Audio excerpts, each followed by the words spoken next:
천국 비유다라고 말하기도 하고 씨 뿌리는 비유다라고 말하기도 합니다.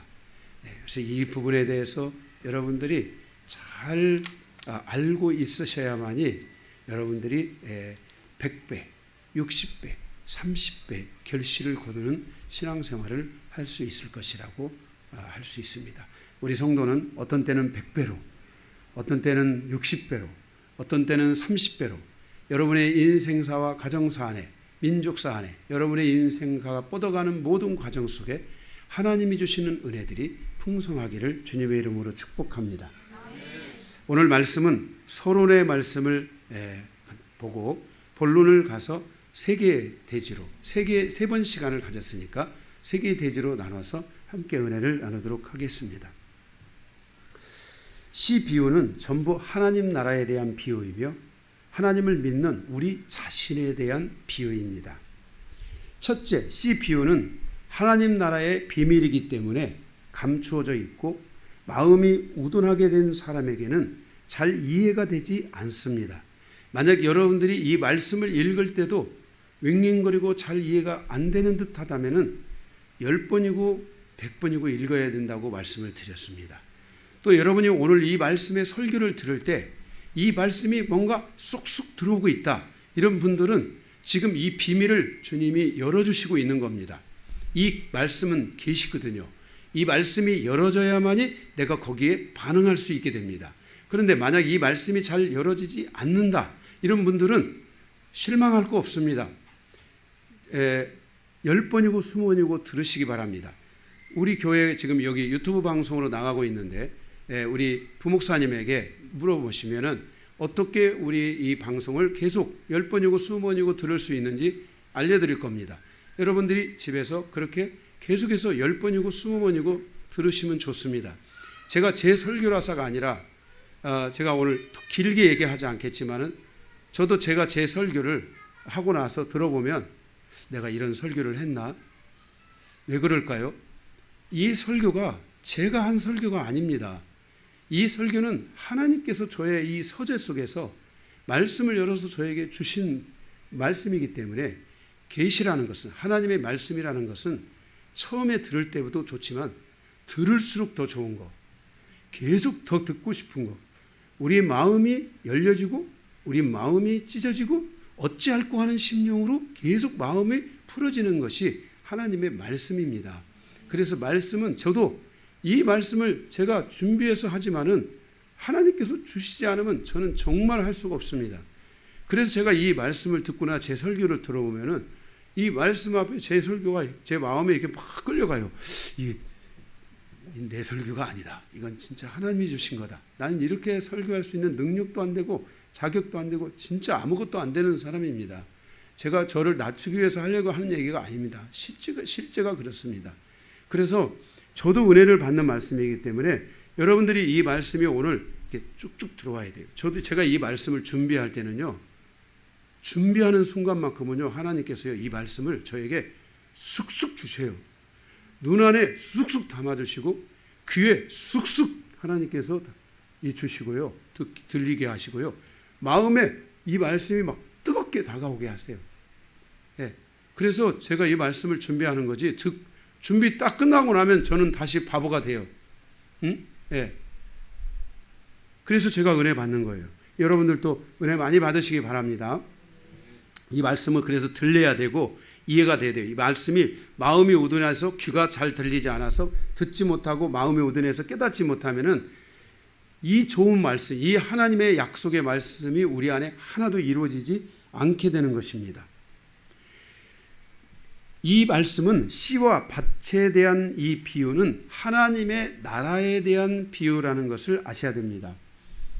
좋은 씨와 가라지에 대한 비유가 있는데 이 좋은 씨와 가라지에 대한 비유는 하나님의 자녀들, 하나님의 성경은 하나님의 아들들, 구약에서부터 신약에 이르기까지 하나님의 아들들이라는 말씀이 단어가 계속 나오는데 복수입니다.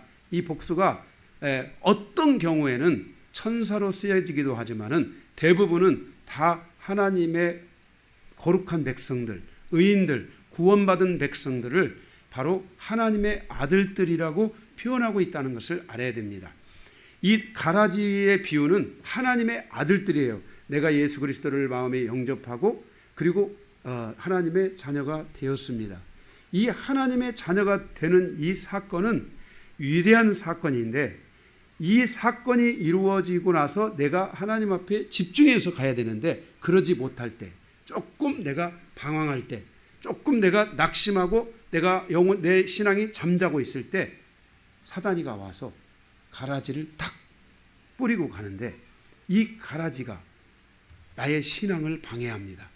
나의 믿음을 방해합니다. 이게 바로 가라지의 비유입니다. 그래서 바로 이것은 나에 대한 비유라는 것을 아셔야 됩니다. 그 다음에 겨자씨와 누룩에 대한 비유가 있는데, 이 겨자씨와 누룩은 성장을 의미하는 것입니다.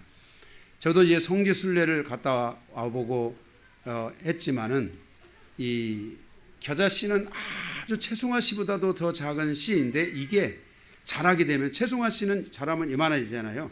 이것은 자라면은 큰 나무를 이뤄서 새들이 거기에서 다 깃드는 거예요. 마찬가지예요. 여러분의 믿음이 겨자씨만한 믿음만이라도 갖게 되잖아요. 그러면 여러분들은 믿음이 확 자랍니다.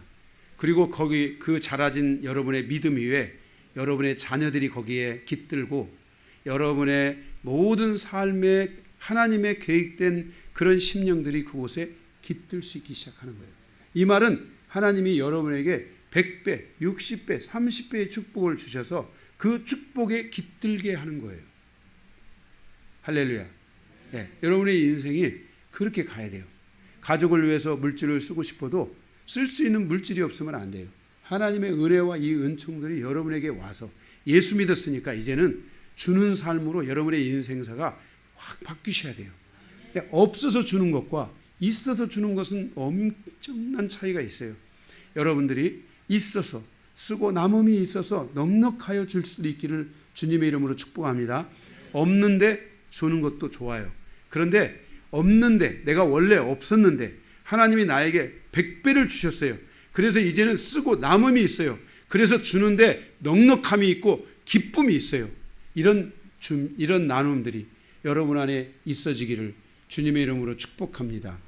할렐루야.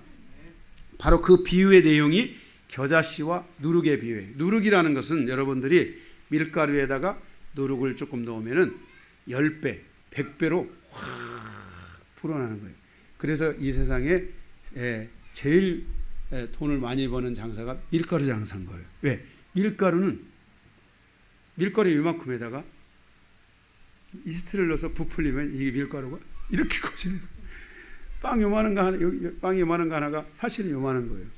부풀러 가지고 이게 빵이 큰 빵이 돼서 요거 200원, 300원 어치가 그 능력을 발휘해 가지고 그게 5,000원,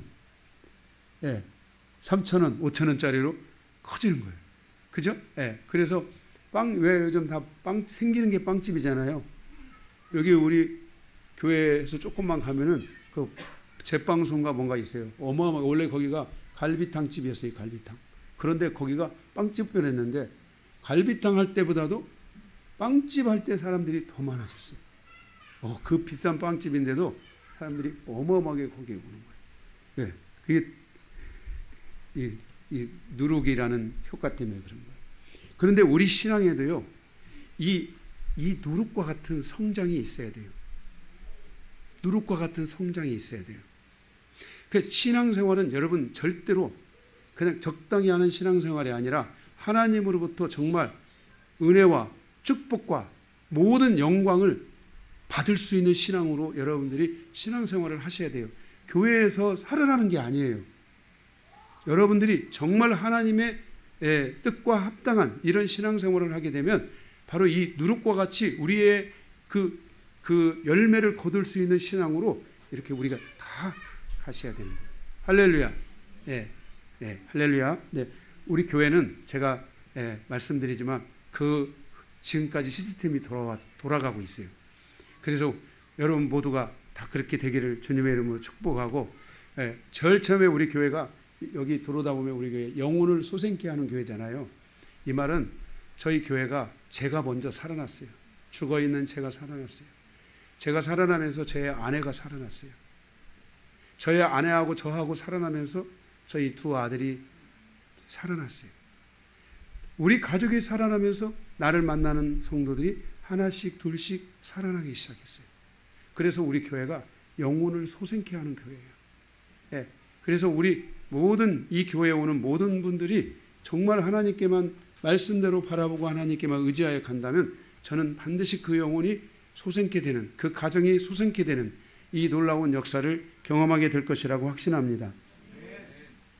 그래서 여러분들이 이러한 이 말씀의 비유를 통해서 여러분들이 이 말씀을 우리에게 주신 하나님이 우리에게 말씀을 주신 이 말씀의 의미, 그런 본질, 이런 것들을 여러분들이 깊이 깨닫게만 된다면은 이 말씀대로 여러분에게 될 줄로 믿습니다.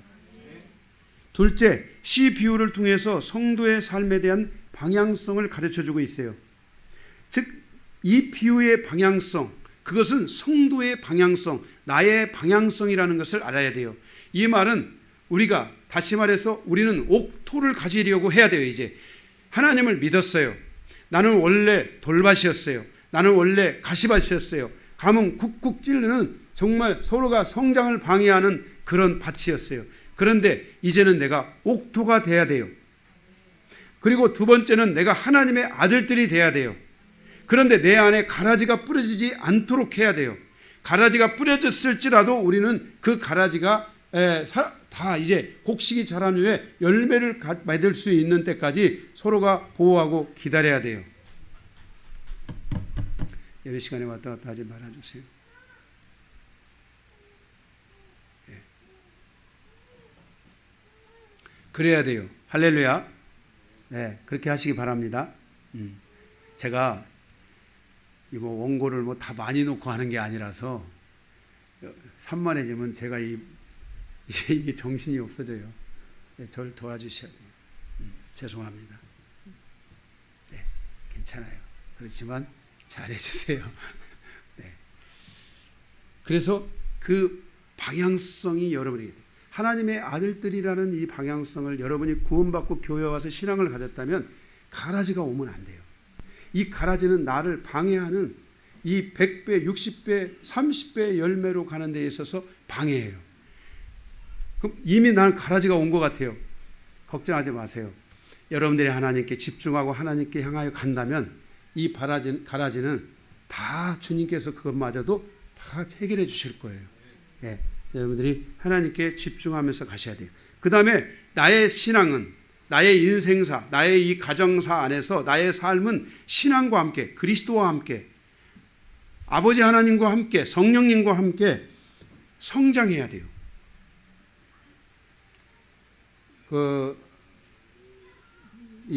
뭡니까, 여기? 누룩처럼 부풀어야 돼요. 큰 성장을 가져와야 돼요. 그냥 항상 예수 믿으나 예수 믿을 때나 예수 안 믿을 때나 우리 삶이 달라진 게 없어. 그냥 제가 제일 신앙생활 제가 40년 제가 신앙생활을 했습니다. 그런데 제가 신앙생활을 하면서 교회를 보면서 제일 답답했던 게 뭐냐면은 교회를 나가나 안 나갈 때나 뭐 그냥 별 차이도 없는 것 같아요. 이게 아니에요. 정말 신앙생활을 하게 되면은 제가 이 겨자씨나 이런 부분들에 대해서 전에 옛날에 디테일하게 제가 설교를 할 때는 이게 1년, 2년만 되면은 우리의 신앙은 확 성장해야 돼요. 예. 예수님께서 겨자씨를 비유로 가져오신 이유가 있어요. 왜냐하면 1년, 2년 만에 이 겨자씨가 조그마한 그 씨앗이 2m, 3m로 확 성장하는 거예요. 우리의 신앙은 이렇게 짧은 단기간 안에 2m, 3m로 성장할 수 있는 이런 신앙의 동력을 여러분들이 가지셔야 돼요. 그래야지 여러분들이 하나님과 함께 살아가면서 하나님께서 주시는 은혜를 여러분들이 경험할 수 있는 거예요. 그렇지 않고 여러분들이 10년, 20년, 30년 그냥 대충 이렇게 신앙생활하고 이러면은 정말 여러분들이 교회 다니면서도 한계를 많이 느낄 수 있어요. 교회 다니는데 야, 너 교회 다니면 뭐 교회에서 뭐 하나님이 떡을 주냐, 뭐 번을 주냐. 세상 사람들이 이렇게 질문을 하면은 돈도 안 주지, 떡도 안 주지. 응? 그래서 그 교회 떡 주는 교회 찾아가고, 응? 이렇게 신앙생활을 하면 안 돼요. 신앙생활은 정말 하나님의 은혜가 우리에게 와야 돼요. 실질적이어야 돼요, 신앙생활은. 그 신앙생활의 실질적인 것을 향해서 성경은 매우 실질적인, 하나님은 영원한 현재형의 하나님이세요. 하나님은 과거의 이것이 아니에요. 앞으로 가면 어떻게 될 것이다, 이게 아니에요. 오늘이에요. 오늘 역사하시는 하나님이신 거예요. 예, 이 역사가 우리 안에 정말 시작되도록, 예, 그렇게 우리가 신앙생활을 해야 될 줄로 믿습니다. 그래서 이 말씀은 이 방향성을 가지고 있기 때문에 이렇게 질문하고 있어요. 이 말씀을 깨닫느냐, 이렇게 질문하잖아요. 이 말은 이 말씀에 동의하느냐, 이 말씀이 너에게 마음에 닿았느냐, 정착했느냐, 이렇게 물어보고 있어요. 하나님의 나라가 너의 마음에 정착했느냐, 너의 마음에 이 하나님의 나라가 느껴지느냐라고 묻고 있어요. 이것은, 이 물음은 뭐냐면은 너의 정체성이 무엇이냐 이 말이에요. 다시 말해서 옥토가 되고자 하는 사람들, 하나님의 아들들이 되고 하나님의 자녀가 된 사람들은 이 말씀이 동의가 된다는 거예요. 아, 내가 하나님의 자녀가 됐는데 내가 이렇게 살아야 되겠구나, 이렇게 살지 않으면 안 되는구나, 내 신앙은 이렇게 가야 되겠구나, 이런 동의가 온다는 거예요. 동의가 오냐, 와요. 저는 교회 가서 첫날부터 하나님의 말씀이 저의 가슴에 왔고 첫날부터 동의가 됐어요. 그래서 첫날 주신 말씀을 가지고 제가 말씀을 의지해서 살아가기 시작했어요. 그리고 하나님은 저에 대해서 관심을 갖기 시작했어요. 제가 하나님께 관심을 가지려고 갔는데 하나님이 강요한이에 대해서 관심을 갖기 시작했어요. 지금은 여러분들이 하나님의 음성을 만약에 들을 수 있다면, 하나님, 강요한 목사가 누구입니까? 이렇게 물어보면 하나님이 저에 대해서 말씀해 주실 거예요. 아무나 말씀해 주는 게 아니에요. 하나님의 자녀들에 대해서는 말씀해 주세요.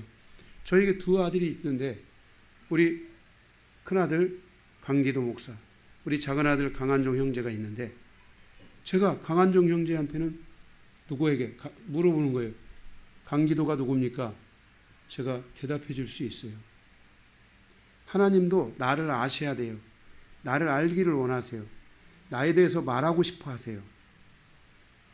그래서 여러분의 정체성이 분명해져야 되고, 이 정체성이 여러분 안에 생겨져야 돼요. 이 비유는 바로 그러한 비유예요. 가라지의 비유는 나의 정체성에 혼돈을 주기 위해서 사단이가 그 위에 가라지를 넣어준 거예요. 내가 하나님의 자녀인데 가라지를 넣어줬어요.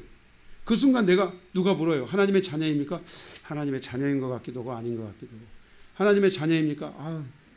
뭐 교회 나가도 늘 그 모양 그 꼴이신 것 같은데 하나님의 자녀입니까? 가라지가 들어온 사람은 그런 것 같기는 해요. 나도 요즘 교회 가는데 사실 한계를 느끼고, 교회 가도 말씀이 딱히 그냥 안 가면 또 목사님 전화 올까 봐서 제가 갑니다. 이렇게 가라지가 들어오면은요, 내가 믿음으로 반응을 하지 못하게 되는 거예요. 그런데 자기 정체성을 분명하게 갖고 하나님의 자녀라는 정체성을 가지면은요, 딱 누가 그렇게 말하면은요, 마음속으로 그러는 거예요. 예, 겉으로도 표현할 수 있어요. 그렇게 저는 정말 주님을 사랑합니다. 예수님을 사랑합니다. 저는 하나님의 자녀인 것을 확증하고 있습니다. 나는 앞으로 나의 삶을 하나님의 영광을 위해서 살아갈 것입니다. 하는 이 확증을 가요. 여러분들이 이렇게 사람한테 고백을 하잖아요. 그게 사람한테 고백하면 그 사람은 별로 잘 안 들어요. 그런데 그 소리를 하나님이 들으세요. 하나님께서 들으세요. 얘가 나를 이렇게 생각하고 있구나. 얘가 나를 이렇게 바라보고 있구나. 성경이 뭐라겠어요? 로마서에 너희가 마음으로 믿어 의에 이르고 입으로 시인하여 구원에 이르느니라. 하나님은 우리의 마음을 본인이 전능하시기 때문에 알 수도 있지만은 인간의 마음은 늘 변하기 때문에 우리의 마음이 하나님을 향하여 정직하다는 것을, 분명하다는 것을, 확실하다는 것을 하나님께 여러분이 알려드려야 돼요. 그런데 가라지가 들어오면요, 그것을 자꾸 의심하게 만들어요. 내 신앙을 자꾸 의심하게 만들어요. 그리고 교회 가자고 그러는데 갑자기 바쁜 일이 딱 생겨요. 그런 순간에요, 그 가라지의 역할이 뭐냐면요, 야, 내일 가, 다음에 가. 이런 잘못된 가르침, 가라지의 뜻이 뭐냐면 가르침이에요, 가르침. 하나님의 아들들은 하나님의 가르침을 받는데 가라지는 마귀의 가르침이에요. 그래서 내 생각 속에 그런 걸 해. 야, 내일 가, 다음에 가. 이런 것들을 마귀가 가라지를 통해서 그런 가르침을 주는 거예요. 그러면 나도 모르게 내가 피곤하잖아요. 오늘 내가 가기 싫잖아요. 그러면은 아, 내일 가지 뭐. 이렇게 받아들이는 거예요. 그런데 하나님을 믿는 사람은, 진짜 하나님의 아들들은 그렇지 않아요. 나는 하나님 앞에 갈 거야. 이걸 하나님 앞에 딱 심어줘야 돼요. 그러면 하나님이 인지하시기 시작해요. 쟤는 나한테 오는 자녀다. 쟤는 나를 사랑하는 자녀다. 쟤는 나밖에 모른다. 제가 하나님 앞에 제 자신을 알리는데 너무 많은 시간이 걸렸어요. 그런데 전 개척을 제가 처음 하면서부터 하나님 앞에 제가 그렇게 얘기했어요. 하나님, 저는 목회하다가 힘들면 절대로 제 안에 나 일터 못 보냅니다. 제가 2번 죽기를 목회하면서 2번 죽기를 각오했어요. 처음 목회를 할 때. 두 번째로는 수원에 처음 와서 목회를 할 때, 지하에서 할 때 죽기로 했고, 제가 잠시 청빙을 받아갔다가 다시 제가 이 교회 14년 됐잖아요. 14년 딱 시작할 때 제가 죽기를 각오하고 목회했어요. 살려고 한 게 아니에요. 저 두 번 딱 죽겠는데, 그때 제일 어려울 때가, 제가 목회를 나름 뭐 잘은 했든 못했든 하다가 정말 하나님께서 저를 지하실로 보내가지고 제가 거기 와서 하는데 아무것도 없는 거예요. 그래서 제가 거기서 하나님 앞에 기도했어요. 난 여기서 목회하다가 제가 죽겠습니다. 제가 여기다 목회하다가 죽겠습니다. 나는 절대로 나가서 일토록 할 수가 없어요. 내가 주의 종이지, 당신의 종이지, 내가 이 세상에서 빌어먹고 살려고 이 땅에 온 게 아닙니다. 왜냐하면 저는 세상으로 가고 싶어도 실력이 없었어요. 제가 무슨 뭐 여기 선생님입니까? 내가 뭐 여기 우리 송립사처럼 뭐 우수한 능력을 지닌 그런 사원입니까? 뭐 제가 무슨 뭐 어떤 걸 전공을 했습니까? 제가 전공한 것은 오로지 말씀 전공밖에 없는데 할 것이 저는 없었어요. 그래서 제가 하나님 앞에 죽겠다고 그렇게 각오를 하고 목회를 제가 했던 기억이 있어요. 그리고 저는 진짜로 가지 않았어요. 그런데 그때 제가 목회를 할 때 봉고차를 타고 따라온 성도들이 있었어요. 그 성도들이 제가 절에했던 그 목회지까지 가면서 울면서 갔다 오더라고요. 출발해서부터 끝까지 우리 목사님이 이렇게 힘든 곳으로 오신 줄 몰랐다. 좋은 곳으로 가시는 줄 알았다. 우리 버리고 좋은 곳으로 가실 줄 알았더니 우리 버리고 이런 데로 왔느냐. 갈 때까지 눈물 흘리면서 갔다 오더라고요. 가서도 눈물을 흘리고 그러면서 3년 동안을 거기서 양식 보내주고 정말 하다못해 참기름까지 과일까지 다 그분들이 보내주셔서 제가 3년을 거기서 살게 됐어요. 영혼들이 안 오는데 너무나 아팠어요. 마음이 아팠어요. 예, 그러고 있던 차에 한 사람이 왔는데 그 한 사람이 부풀어 올리기 시작한 거예요. 제가 이 교회를 개척할 때 우리 여기 권사님 한 분이 계셨어요. 그때는 젊었는데 지금은 저렇게 아주 더 젊어지셨어요. 한 분하고 제가 3년을 했어요. 3년, 거의 2년 3년을 가까이 같이 했는데 그때 정말 죽을 것 같았어요. 죽을 것 같았어요. 그래도 죽기로 작정했어요. 순교하자. 제가 하나님 순교하겠습니다. 이 각오로 했어요. 오늘까지 이 시간이 왔어요. 우리의 삶이 이렇게 하나님 앞에 나를 인지하는 시간이 있어야 돼요. 여러분들이 기도라는 통로를 통해서, 말씀이라는 통로를 통해서 여러분을 하나님 앞에 각인시켜 드려야 돼요. 여러분의 정체성, 여러분의 존재, 여러분이 누구인지, 여러분이 무엇을 원하는지, 여러분이 어떻게 살기를 원하는지, 그것을 여러분들이 하나님 앞에 계속 얘기해 줘야 돼요. 그 뒤로, 자 보세요. 제가 하나님 앞에 저는 죽기로 각오했기 때문에 벌써 제가 뭘 혼자 하고 뭘 하든 딱 하잖아요. 한 번 했기 때문에 하나님은 저를 아시는 거예요.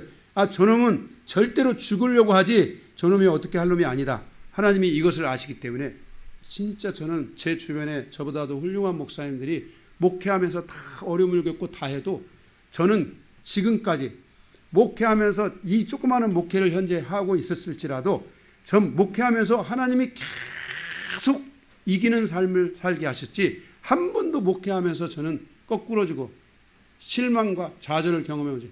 제가 거기 가서 한 번 청빙을 받아서 가서 힘들었던 것은 목회가 안 돼서 힘들었던 게 아니에요.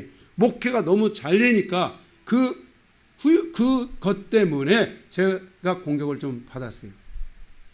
저는 지금까지 목회라는 과정에 정말 제가 큰 목회는 하지 못했어도 하나님께서 지금까지 이렇게 인도해 주시는 은혜가 너무 커요. 그리고 그것과 함께 하나님께서 성도들의 삶을 하나님이 축복하시는 것을 제가 본 거예요. 여러분의 정체성, 그것을 하나님께 인지하고 알려드리세요. 기도회 하러 오셔서 하나님, 그 하나님을 여러분들이 붙들어야 돼요. 그 하나님이 여러분들에게 느껴져야 돼요. 오감을 통해 느껴지도록, 내가 그 하나님을 내 손으로 만지는 것 같아지도록, 내가 그 하나님의 냄새를 맡는 것 같아지도록, 내가 그 하나님을 나의 눈으로 보는 것 같아지도록, 내가 그 하나님을 나의 마음에 느껴지도록 하는 것, 그 하나님이 내 안에 사랑하고 하나님이 나를 사랑하시는 것이 느껴지도록 신앙생활을 해야 돼요. 우리 교회가 그것을 향해서 가고 있고 그렇게 돼 왔고 앞으로도 그렇게 가야 되는 것이에요. 이게 신앙생활이에요. 교회만 왔다 갔다 하는 것이 신앙생활이 아니에요.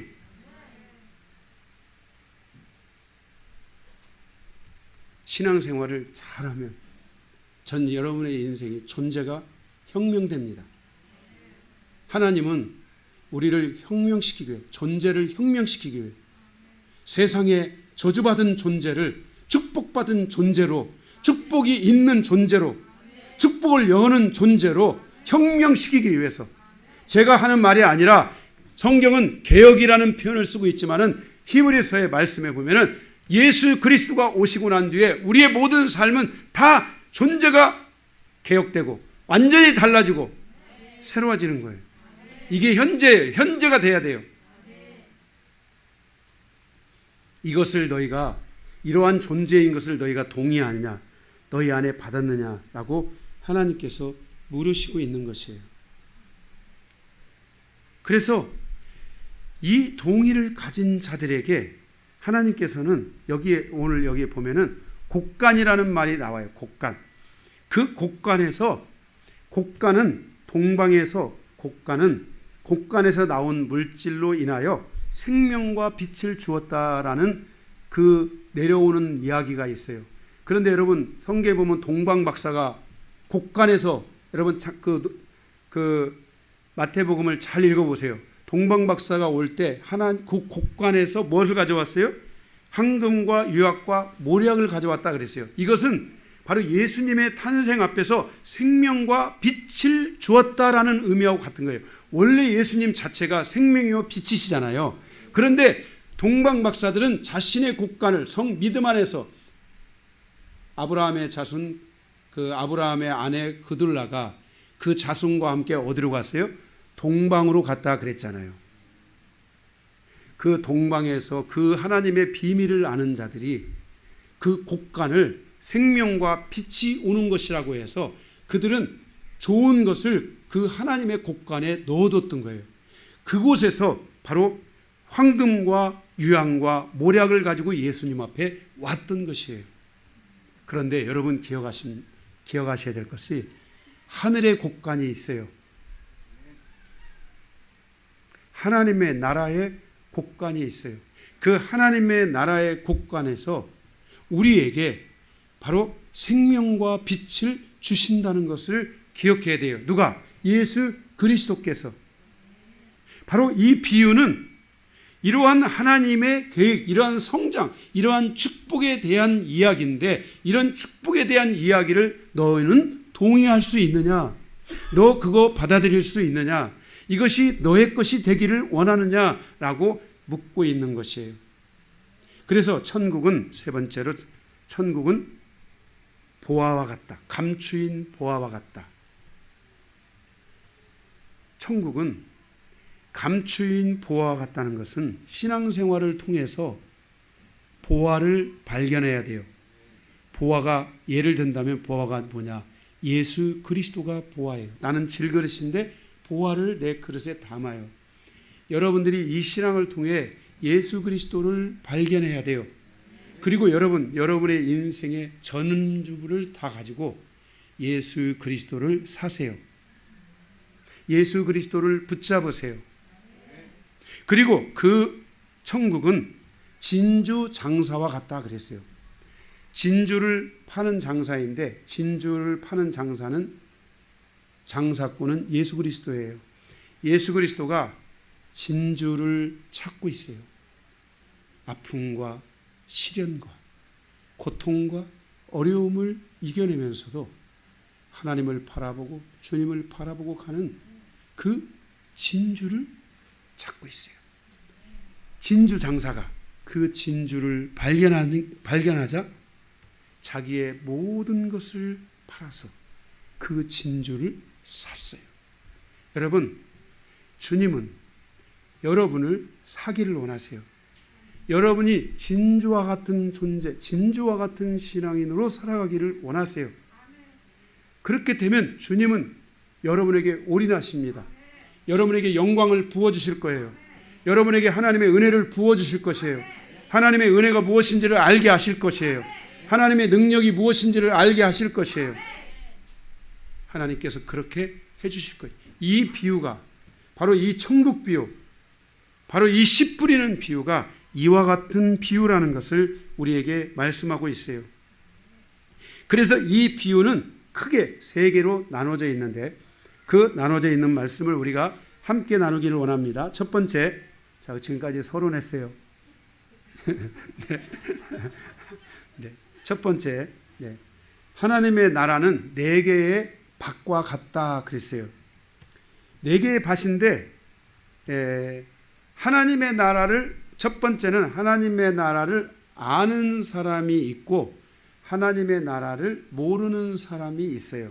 이게 알고 싶어도 하나님의 나라를 모르는 사람이 있고 하나님의 나라를 알게 되는 사람이 있어요.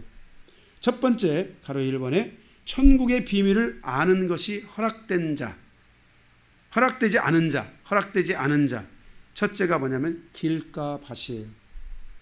이 길가밭은, 길가의 이 밭은 우리를 가리키고 밭에 이제 말씀을 뿌리는 거예요. 그런데 길가밭은 말씀을 뿌렸는데 새가 와서 먹었는데 이 새가 마귀라고 말씀했어요. 우리가 신앙생활을 하면서 오늘 여기 예배를 드리면서 또 절대로 하나님이 주신 말씀을 뺏기는 자가 되면 안 돼요. 여러분 아십니까? 사단이는 우리 인생사를 다 뺏어가는 존재예요. 내가 태어날 때부터, 태어나기 전부터, 하나님도 우리를 창세전부터 불렀잖아요. 태어나기 전부터 하나님이 나를 알았대요.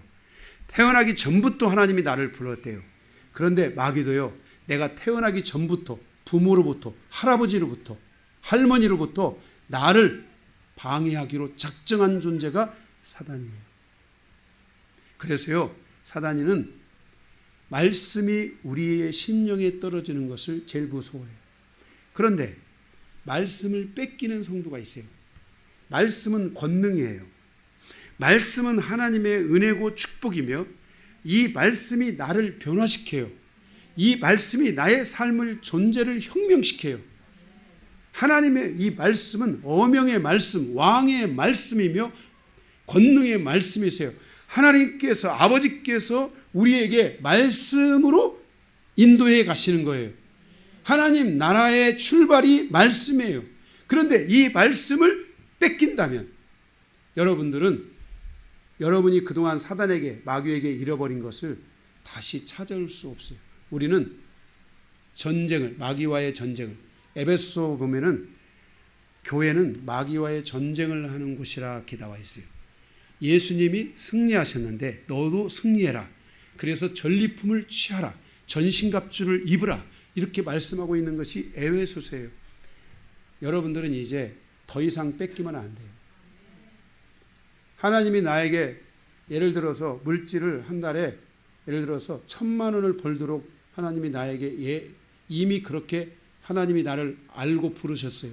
나를 그렇게 해서 자녀로 부르셨어요. 그런데 100만 원밖에 못 벌어. 그 사람은 지금 사단에 의해서 여러분의 물질이 뺏기고 있다는 것을 아셔야 돼요.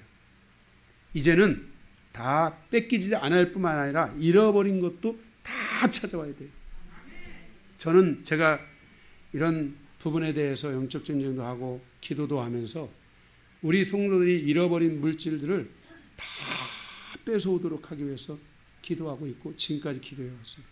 그래서 우리 성도들이 뭐 큰 부자는 아니더라도 옛날에 비하면 다 부자 됐어요.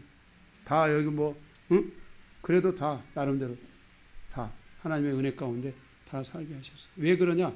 뺏기면 안 돼요. 특별히 그 가운데 여러분들이 말씀을 뺏기면 안 돼요.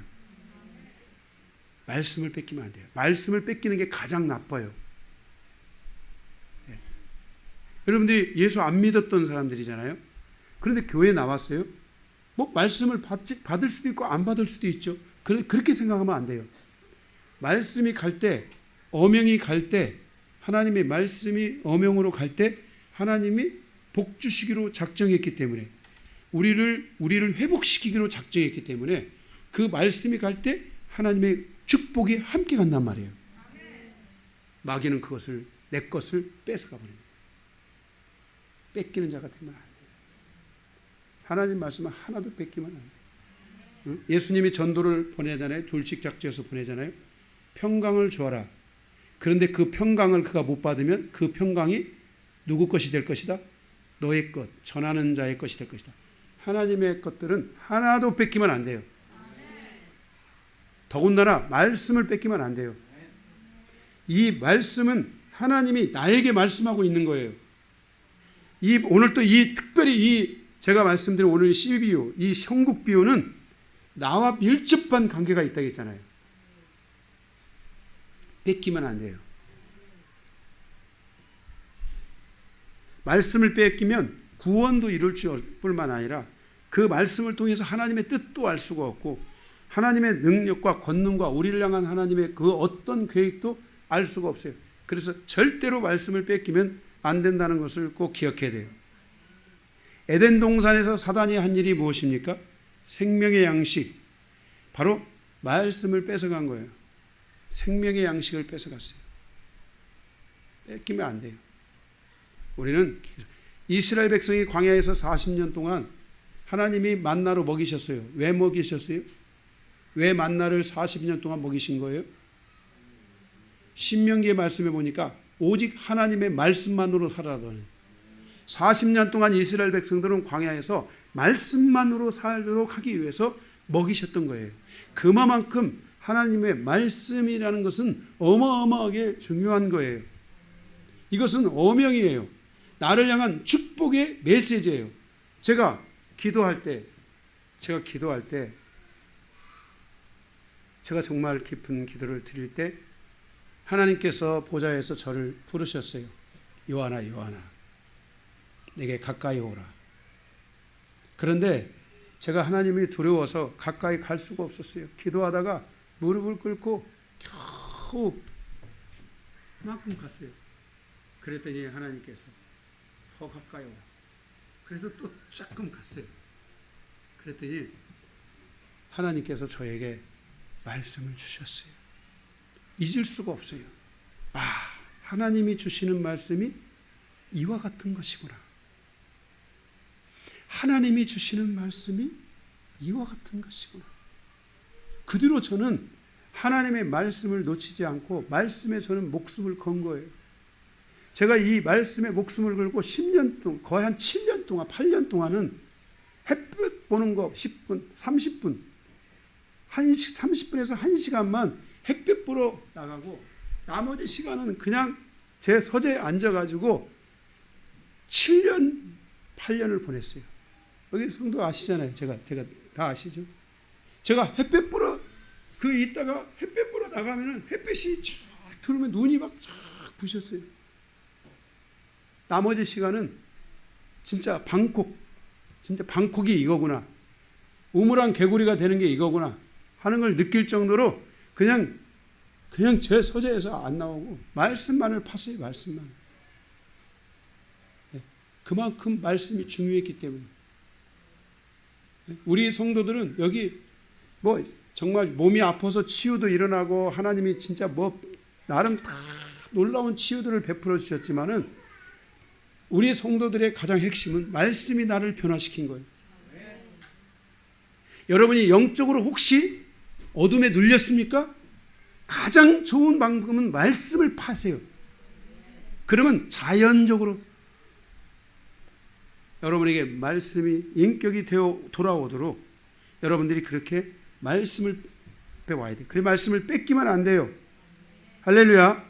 이 말씀을 요한 1서에서는 사도 요한이 생명의 말씀에 대해서 생명의 양식이다. 생명의 말씀이다. 이렇게 말씀했어요. 여러분들이 이 생명의 말씀을 먹으시기를 바랍니다. 둘째로는 돌밭이 있는데 흙이 얕은 돌밭에서 싹이 나오지만은 이 흙이 얕으니까 시드는 거예요.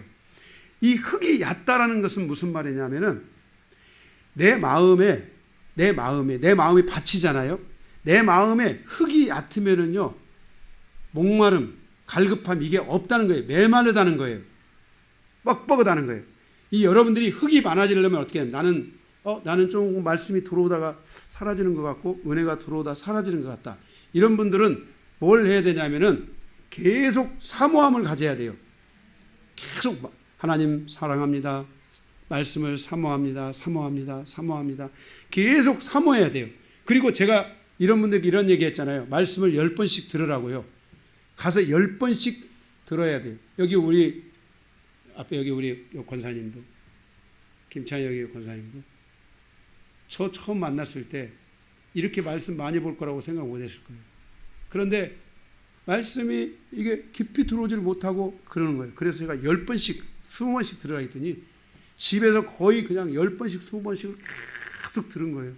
들으면서 말씀이 뭐예요? 흙이 많아지는 거예요. 이렇게 흙이. 그리고 말씀에 순종을 할 때 흙이 생겨요. 흙이 많아지니까 점점 거기에 뭐예요? 흙이 채워지니까 뭐가 되겠어요? 옥토로 변하는 거예요. 여러분들이 자꾸 말씀 앞에 여러분들이 잠을 잘 때 저는 제가 이 말씀에 빠져 있을 때는요 성경을 항상 머리 위에다 올려놓고 잤어요. 이렇게. 왜? 주님이 말씀하시면 언제든지 봐야 되니까. 막 잠을 잘 때도 주님이 말씀을 하시는 거야. 그러면 봐야 되잖아요. 언제든지 깨어 있어야 되잖아요. 제가 뭐 길을 갈 때도 저는 제가 그 핸드폰 중에 노트를 쓰는 이유가 뭐냐면은 가다가 적어야 되니까 하나님께서 말씀을 주시는 것들을 적어야 되니까 항상 노트를 말씀하고 살았던 거예요. 그런데 말씀을 여러분들이 딱 가까이 할 때요. 말씀을 이렇게 딱 성경을 여러분들이 들고 올 때 그냥 들고 오지 마세요. 제가 그랬잖아요. 오감으로 자꾸 느끼라고. 마음으로 느끼라고. 하나님 말씀을 저는 사랑합니다. 말씀 사랑합니다. 하나님 제가 말씀 얼마나 사랑하는지 알죠? 냉랭. 그래도 하나님 말씀 사랑합니다. 가슴 냉랭해. 여전히 냉랭해. 그래도 하나님 말씀 사랑합니다. 말씀 사랑합니다. 그때 흙이 생기는 거야. 흙이 모아져. 해봐 한번. 여러분이 꼭 해보세요. 여러분들이 처음에 하나님 말씀 사랑합니다. 그러면 막 갑자기 충만해져요? 그런 분들 없을 거예요. 어떤 분들은 진짜 이 돌밭과 같이 마음이 이게 돌밖에 없어가지고 흙이 없어서 금방 메마려 버릴 수 있대요. 이런 분들은 계속 말씀을 여러분들이 집에서도 가셔서 성경을 한 번씩 이렇게 닦아주면서 하나님 앞에 인식을 시켜야 돼. 하나님, 전 말씀 사랑합니다. 말씀 사랑합니다. 냉랭하네 아직도. 말씀 사랑합니다. 말씀 사랑합니다. 그래도 냉랭해. 또 계속하는 거야. 말씀 사랑합니다. 하나님 말씀 사랑합니다. 말씀 사랑합니다. 가보세요. 그러면요, 흙이 모아져요. 진짜로. 네, 흙이 모아져요. 할렐루야. 여러분들의 다 옥토가 돼야 되잖아. 우리의 목표는 하나님의 말씀이 나에게 와야 돼. 그게 목표야. 하나님이 말씀이 우둔한 자가 되면 안 돼. 우둔하고 듣지 못하고 깨닫지 못하고 보지 못하면은 하나님의 말씀은 내 인생과 아무런 관계가 없게 되고, 말씀을 모르면 하나님도 모르는 거예요. 아무 관계가 없게 돼. 그래서 제가 여러분들에게 구체적으로 말씀을 해드리는 거야. 응? 가서 계속 하나님 사랑합니다. 말씀 사랑합니다. 말씀 사랑합니다. 그리고 여러분들이 또 제 설교 좀 들으세요. 제 설교 들으라고 좀 권장하고 싶어요.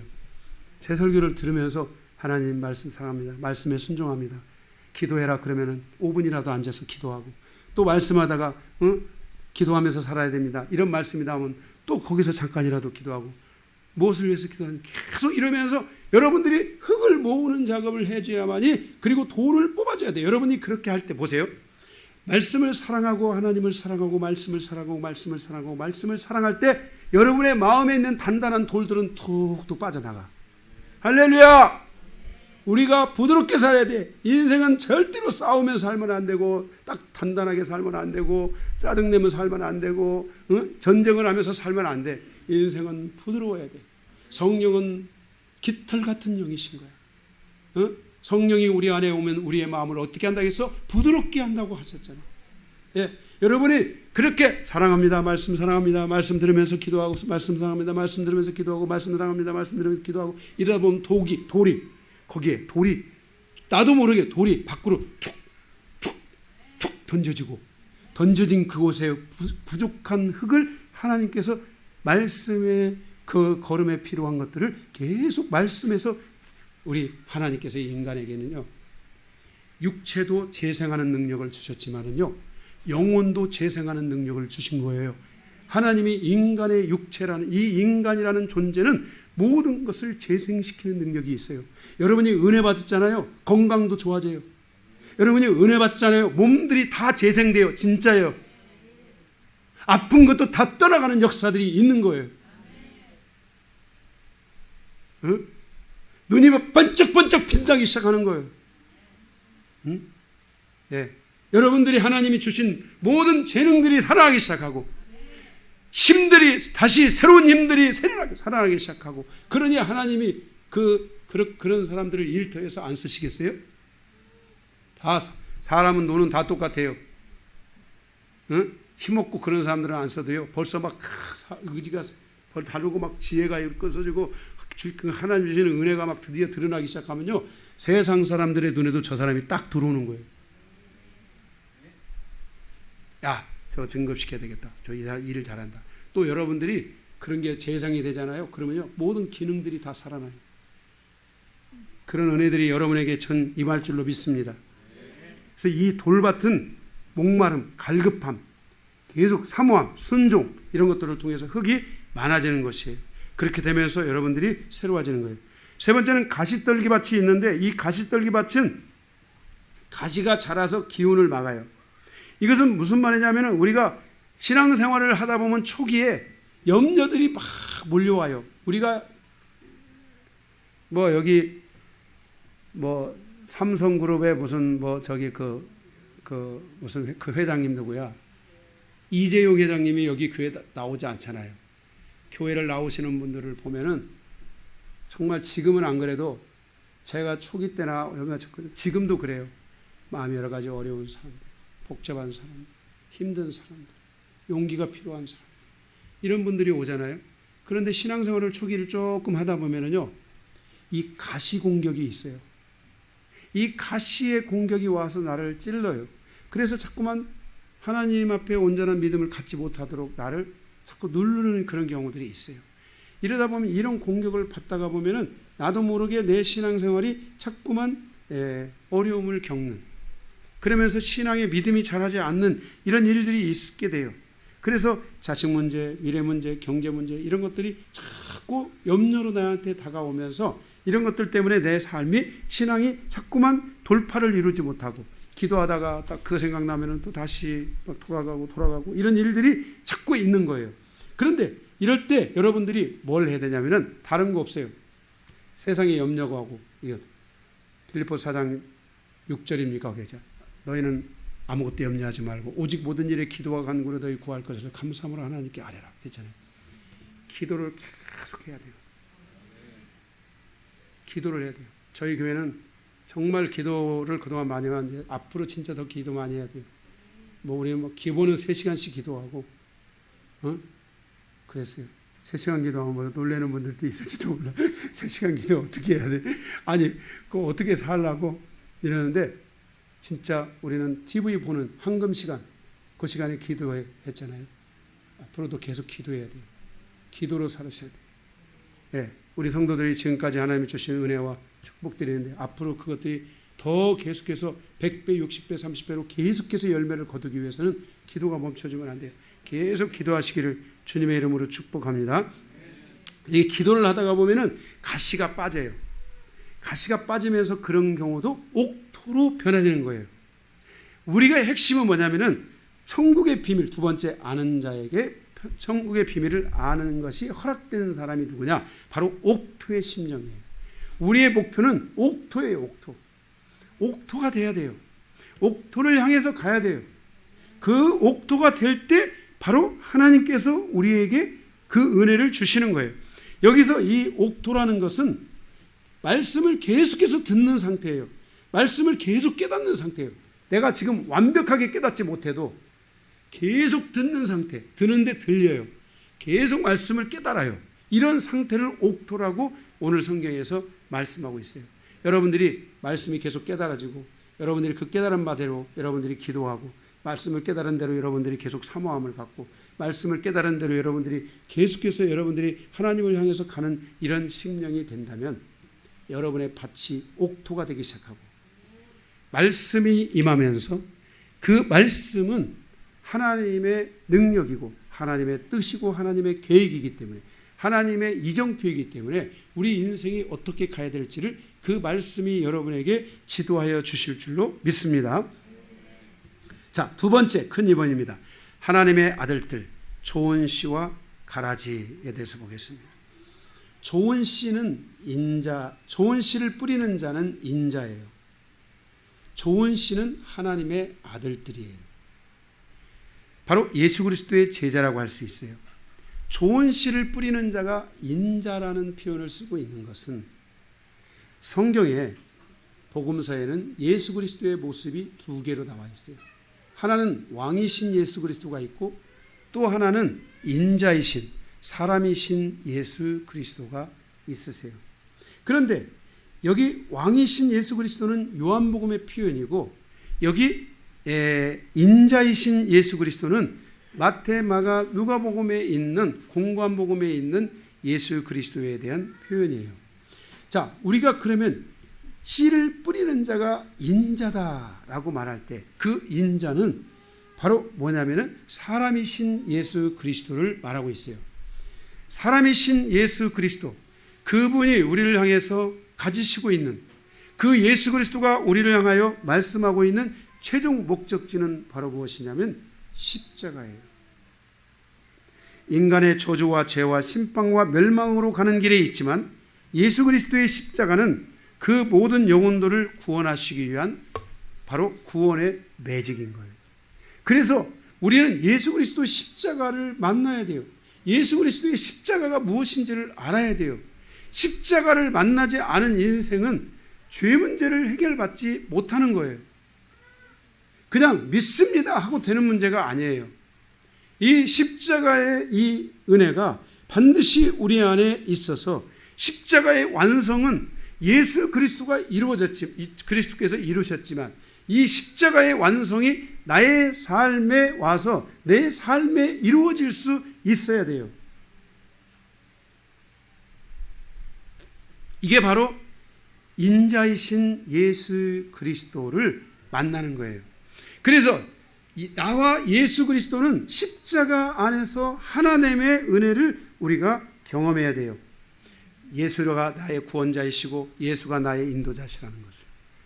최근에 제가 여기 와서 한 번도 그런 적이 없었는데 그 신천지한테서 편지가 오고, 제가 오늘 아침에 신천지 그 사람들한테 전화해가지고 그만 편지 그만 보내시라고 그랬더니 야, 이 사람들 뻔뻔하더라고요. 그 편지를 보낸 목적이 뭔지 아시냐고. 혹시 그걸, 그래서 제가 뭐라고 했어요? 아니, 당신들 목적을 내가 왜 알아야 되냐. 우리는 내 개의 인생에, 내 교회 안에 내게 목표가 분명한 목적이기 때문에 신천지 목적은 알 것도 없으니까 그냥 보내지 말라고. 그랬더니 막 얘기하는 거야. 그 사람은 또 이요한이래. 그래서 내가 이요한 씨, 내가 당신 목적을 왜 알아야 되냐고. 그냥 편지 보내지 말라면 네, 안 보내겠습니다 하고 끝내시라고. 그랬더니 나중에 계속 얘기를 또 하려고 그냥 제가 존말로 말할 때 계속 보내면 제가 경찰에 신고할 겁니다.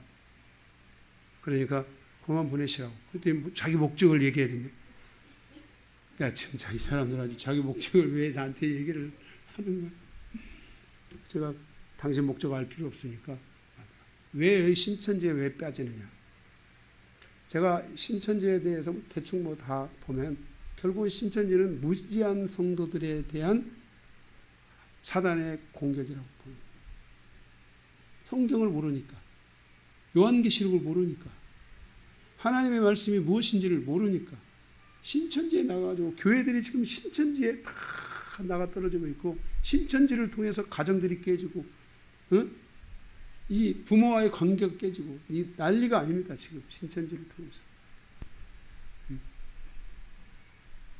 왜 신천지가 하냐? 예수 그리스도와의 이 관계를, 이 인자와의 관계를 우리가 모르면 안 됩니다. 내가 누구인지 알아야 되지만은 여러분의 신앙생활에 진짜 중요한 두 번째 그 과정은 내가 누구인지도 알아야 되지만은 예수가 누구인지를 여러분이 아셔야 돼요. 예수를 모르면 여러분들은 신앙생활을 하는 과정에서 계속 여러분들은 사단의 공격을 받을 수밖에 없어요. 예수 그리스도는 나의 머리시잖아요. 나는 그 그리스도의 몸이잖아요. 그래서 예수 그리스도가 누군지를 알아야 돼요. 예수가 왜 나에게 왕인데 어떤 왕이신가를 알아야 돼요. 예수가 인자이신데 그 인자이신 예수가 나와 어떤 관계 안에 있는가, 바로 십자가의 관계가 무엇인가 하는 것을 여러분들이 아셔야 돼요. 이것을 알아야만이 가라지가 들어오지 않는 거예요. 이 가라지 공격을 안 받는 거예요. 예수 그리스도를 내가 정확하게 내 안에 가져오지 못하기 때문에 그 신앙이 자라지 않게 되는 거예요. 신앙은 내 몸이라는 것은, 여러분 보세요. 머리가 나를 자라게 하겠어요? 내 몸이 머리를 움직이겠어요? 몸이라는 것은 아무런 작용이 없어요. 머리가 나를 자라게 하고, 머리가 나를 힘내게 하고, 머리가 나를 이끌어 가잖아요. 예수 그리스도가 여러분을 이끌어 가야 돼요. 그래야 여러분이 자라고 성장하는 거예요. 그런데 예수 그리스도를 모르면 안 돼요. 예수 그리스도를 모르기 때문에 예수를 모르는 사람들이 뭐가 오느냐? 잠자는 신앙이 오는 거예요. 이 예수 그리스도를 알 때 여러분의 신앙이 빛이 나는데, 예수 그리스도를 모르면 여러분들의 신앙이 자꾸 믿음을 잃어버리게 되는 거예요. 예수를 알아야 믿음이 자라고, 예수를 알아야 믿음이 성장하는 거예요. 아멘. 자, 우리의 구원, 우리가 하나님의 아들들이 된 것은, 구약에는 율법에서 보면 나무에 잘린 자마다 다 저주를 받은 자다라고 말씀하고 있습니다. 예수 그리스도께서 십자가 위에 달리신 것은 죄와 율법의 저주 아래에 있는 인간이 우리를 대신하여 예수가 저주를 받으신 거예요. 그렇기 때문에 나는 더 이상의 저주가 있어요, 없어요? 없다는 것을 여러분들이 인지하셔야 돼요. 나는 더 이상의 저주가 없다. 나에게 인생의 저주는 없다. 어떤 사단의 저주가 나를 향해서 공격해도 그것은 다 사단의 속임수다라는 것을 여러분들이 아시고 여러분들이 누구를 잡아야 되냐면 예수를 딱 잡아야 돼요. 이게 아주 중요한 부분이에요. 여기에 이 예수를 잡아야만이 여러분이 흔들리지 않게 되고 이 예수를 잡아야만이 여러분들이 가라지의 공격을 받지 않을 수 있게 된다는 것을 여러분들이 꼭 아셔야 돼요. 할렐루야.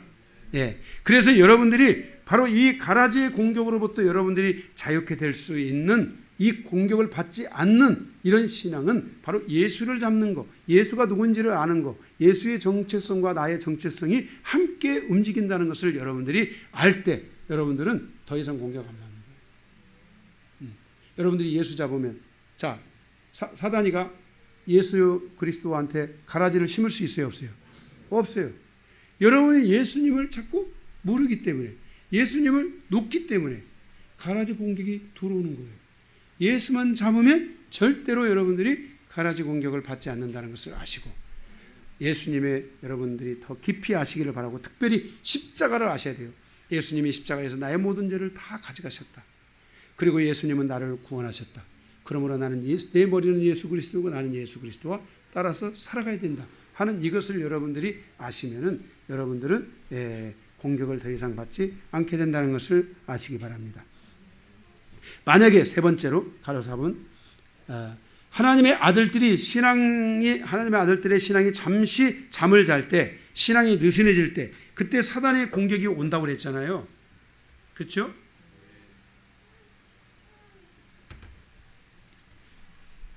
사단이가 그냥 와서 딱 덧뿌리고 가는 거예요.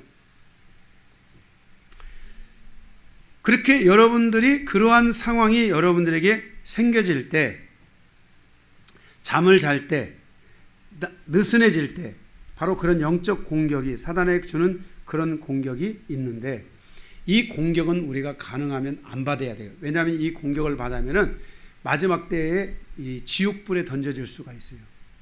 그런데 이 공격이 받았을 때 이런 공격을 받은 사람들이 주위에 있을 때 우리는 어떻게 하냐면 그 영혼을 보호해야 돼요. 자, 이 종들이 하는 일이 뭐였어요?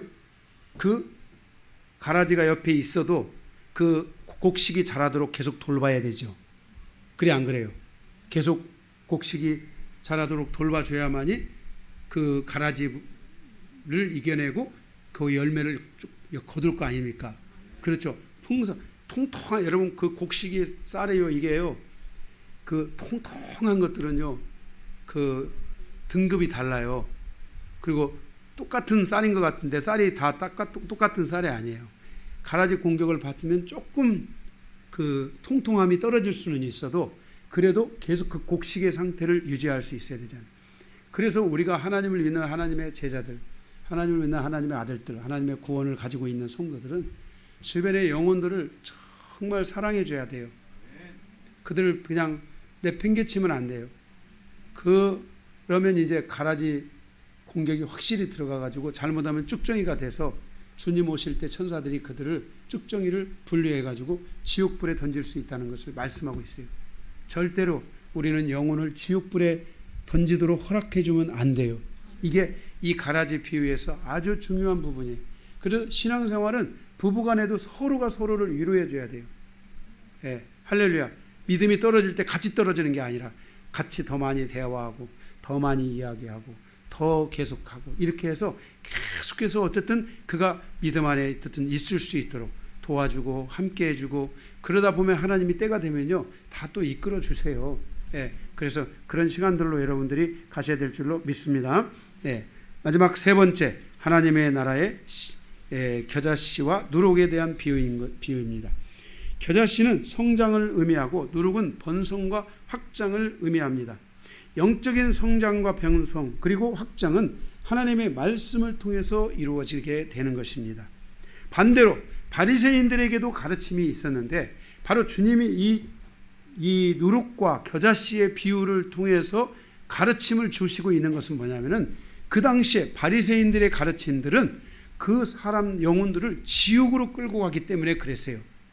그래서 지옥으로 끌고 가니까 영혼이 성장하는 게 아니라 오히려 믿음을 잃어버리게 되고 오히려 이제 뭐예요? 절망 가운데 그리고 하나님의 심판 가운데 들어가는 것을 보고 예수님이 주신 이 가르침을 주시고 있는 거예요. 이 가르침의 목적은 뭐냐면 이 가르침을 통해서 그들의 영혼이 성장하고 번성하고 자라서 올바른 성장과 올바른 번성을 통해 하나님이 원하는 열매를 100배로 60배로 30배로 거둘 수 있도록 하기 위해서 이 말씀이 우리에게 전해지고 있다는 것이에요. 그래서 말씀의 가르침의 핵심은 세 가지입니다.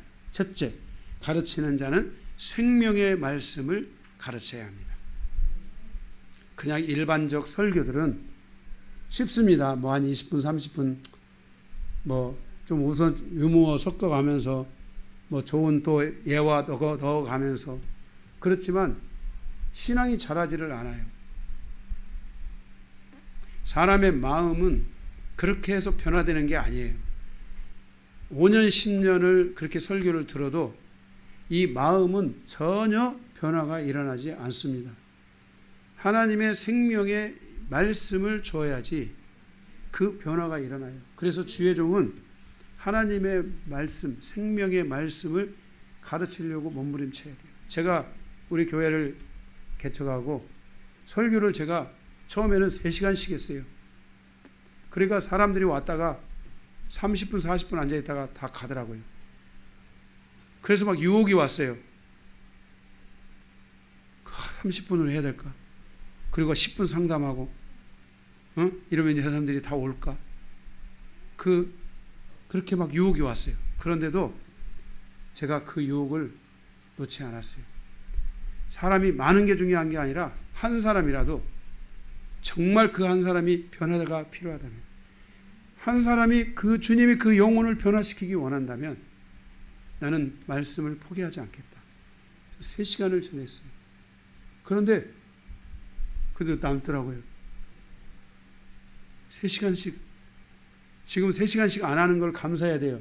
우리 오후 2시, 3시 돼야 점심 먹었어요. 네, 진짜로. 2시. 지금은 1시 지금 4분 전인데 5분 전인데 거의 끝났어요 지금. 엄청 짧아진 거예요. 네? 그래서 지금 제가 앞으로 이제 수요일 날은 진짜 성경 공부를 할까 지금 고민하고 있어요. 왜냐하면 성경 공부를 통해서 성도들이 전체적으로 말씀이 더 깊이 체계적으로 해서 말씀 체계가 좀 더 잡히도록 해주고 싶다라는 이 마음이 와가지고 고민 중에 있어요. 그래서 말씀 성경 공부하면서 기도도 하고 걱정할 것이 없죠. 우리 성도들은 어차피 와야 되는데 성경 공부가 있으니 얼마나 좋아요. 더 좋지. 그죠? 그냥 와서 기도만 해야 되는데 말씀 성경 공부해서 하니까 더 좋죠. 지금 그래서 지금 이게 그렇게 좀 해야 될까 좀 고민하고 있어요. 지금 기도하고 있어요. 지금 저는 지금 계속 하나님께서 제가 저에게 그것을 하라고 원하는지 않는지를 제가 계속 지금 감동을 듣고 있는 거예요. 그런데 지금 하나님께서 계속 저한테 제가 이 성경 공부를 제가 계획한 게 아니에요. 하나님께서 계속 그런 감동을 막 주시면서 성도들을 이렇게 체계적으로 이게 더 이 설교하는 것하고는 부족하잖아요. 다르잖아요. 그래서 그런 것들을 하나님이 말씀을 해주셔서 그렇게 하고 있습니다. 여러분들 안에 이렇게 하나님의 말씀의 생명의 말씀을 가르쳐 줘야 돼요. 둘째로는 작은 믿음도 작은 말씀도 그 말씀은 엄청난 확장성과 엄청난 변성을 경험하게 한다는 걸 알아야 돼요. 그래서 여러분들이 작은 말씀 하나라도 탁 붙잡는 그런 은혜를 꼭 가지세요. 하나님, 내가 예배 시간에 와서 작은 말씀 하나라도 꼭 붙잡게 도와주세요. 여러분들이 말씀이 이런 폭발력이 있는데 여러분의 인생사가 폭발이 안 일어난다, 번성이 안 일어난다, 성장이 안 일어난다. 그것은 여러분들이 교회 왔다가 아무 생각 없이 듣기는 잘 듣는 것 같은데 그냥 듣는 것으로 그치기 때문에 나가면 사단이가 가면서 싹싹 뺏어가요. 싹싹 뺏어가요. 응? 사단에게 뺏기면 안 돼요. 하나의 말씀이라도 딱 잡기만 하면 이만한 씨만큼만 잡아도 잘하는 거예요. 네, 폭발력을 가져요. 그래서 여러분들이 말씀을 붙잡기를 바라고 말씀을 붙잡기 시작하잖아요. 묶임이 팍 하고 풀어져요. 여러분의 인생사가 너무나 많은 묶임들이 있어서 힘든 사람들이 있어요. 근데 그게요 막 풀어지기 시작해요. 예. 그리고 말씀이 그 영혼을 회복시키기 시작해요. 변화시키기 시작해요. 그 말씀이 생명이기 때문에 생명 안에는 요한복음 1장에 빛이 있다고 했잖아요. 빛이 나를 정화시키는, 스스로 정화시키는 역할들을 계속 해내게 하는 거예요. 그래서 회개케 하고 이런 일들이 말씀 안에 있기 때문에 여러분들이 작은 말씀 하나라도 견고하게 붙잡으면, 예, 오늘 이번 주도 와서 말씀을 들었잖아요. 여러분들이 정말 말씀을 들어서 나는 하나도 못 잡은 것 같잖아요. 가서 한번 또 들으세요. 또 2번 들어도 안 되면 10번을 들어서라도 말씀 하나라도 꼭 움켜잡는 그 신앙이 여러분에게 이루어진다면 저는 빠른 시간 안에 여러분 안에 이 겨자씨와 이 누룩의 비유와 같은 그런 확장성이 일어나게 될 줄로 믿습니다. 핵심 3번째 마지막입니다. 하나님의 말씀은 작은 것이라도 그 말씀을 받는 자들을 그 자신을 존재혁명시킬 수 있다고 말씀하고 있어요. 보라, 나중된 자들이 먼저 되고 먼저 된 자가 나중될 수도 있다라는 말씀을 하고 있어요.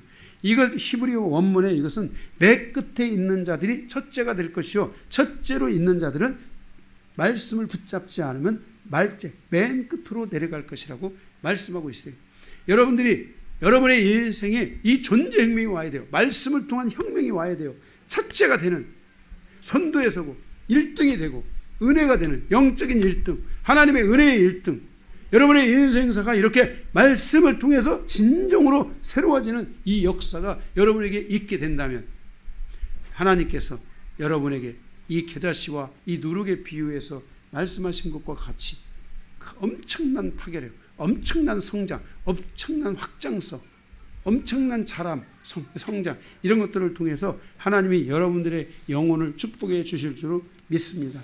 하나님의 말씀을 마음으로 취하고 그 마음을 통해서 여러분들이 하나님과 동행하고 함께하는 이 말씀의 여정이 여러분에게 있어서 하나님의 말씀이 나의 영혼을 변화시켰다, 하나님의 말씀이 나를 살렸다라고 고백할 수 있는 이런 은혜가 여러분에게 일어난다면 신앙은 더 이상 목사 중심이 아니라, 신앙은 어떤 형식이나 어떤 뭡니까 프로그램 중심이 아니라 신앙은 정말 하나님과 나와의 중심이며 나와 하나님과의 중심에 하나님의 말씀이 존재하고 그 말씀이 나의 인격을 변화시키고 내 가정을 변화시키고 내 가족들을 변화시키고 우리의 미래를 변화시키고 우리의 삶을 일터를 변화시킨다는 것을 여러분들이 경험하게 될 줄로 믿습니다.